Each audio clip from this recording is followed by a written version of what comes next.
ditolol-tololin, dibego-begoin, ya semacam itulah.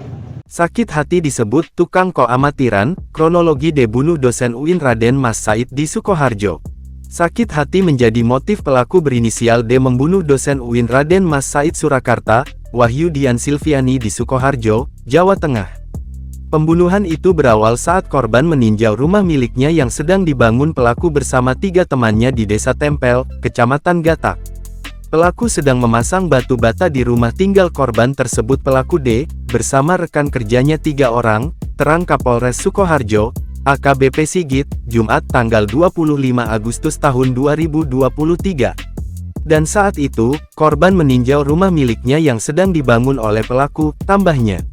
Wahyu kemudian mengecek pekerjaan yang dilakukan D bersama teman-temannya, pada pukul 8.30 waktu Indonesia Barat.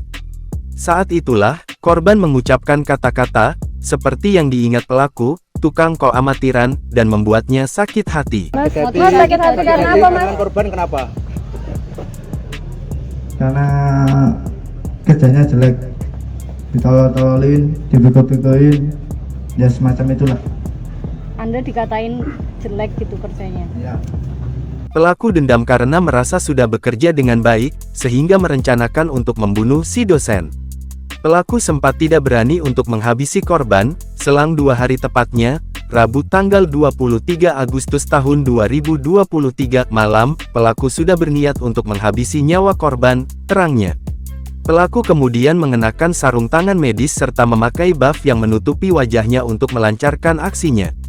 Lalu di malam itulah, dia membunuh Wahyu. Pelaku lalu membakar pakaian yang dia pakai untuk membunuh demi menghilangkan jejak. Abu. Jadi setelah melakukan, jadi yang diduga pelaku ini untuk menghilangkan barang bukti, yaitu dengan membakar pakaiannya. Akibat perbuatannya, pelaku terancam pasal-pasal 340 KUH pidana atau pasal 338 KUH pidana atau pasal 339 KUH pidana atau pasal 365 ayat 3 KUH pidana dengan ancaman hukuman maksimal hukuman mati.